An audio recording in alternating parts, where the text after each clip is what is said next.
Checking out NotebookLM, I decided I wanted to make a visual novel using the blocks just by typing into the notebook. So first I gave it as sources the 7gen blocks website and a config file.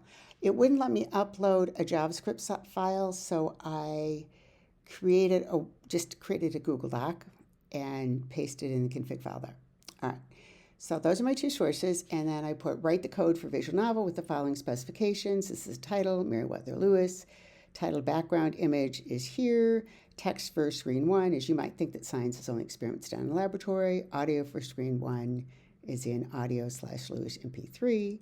And so I just went down, and for every scene, I gave it the text, where the audio was, and where the image was. Notice that these didn't necessarily have to be in order.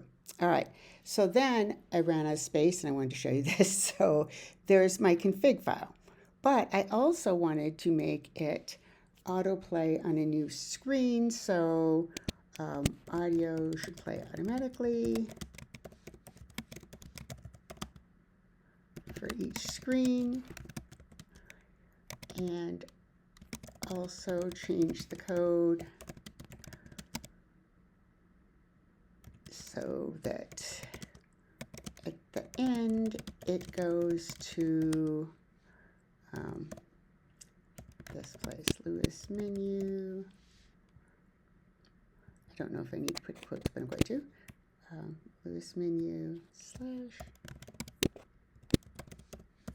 HTML. So that works. Previous turn, well, that's clearly not part of the code, so that's going to make it fail. And those asterisks also can't be in there. So I'm going to say remove from previous turn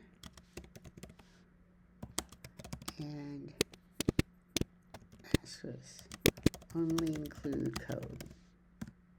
See if that works.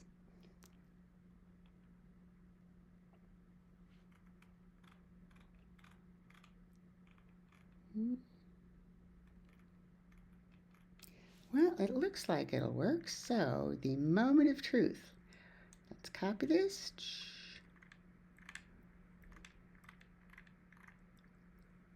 Let's go to my config file, paste it in, and don't see any errors. Let's try running it. Background image I wanted, title I wanted. There's the text. You might think that science is only experiments done in a laboratory. There's our autoplay, a little slow. There's the image. But another kind of science is descriptive, observing and describing the natural world, like this prairie dog. Of course, the Native Americans who lived in a region knew about the animals and plants there. Lewis's drawing, collecting, and writing was the first time the rest of the country, and in fact, the world, learned about these species. And there we go, going to the menu at the end. So it looks like you can, in fact, code blocks without doing a lot of code yourself with a Google Notebook or with a NotebookLM. Is it really that much faster than just going and editing blocks? Well, not if you understand JavaScript objects fairly well, but if you don't, I'll bet it is. So yeah, I would say it was a pretty successful first try.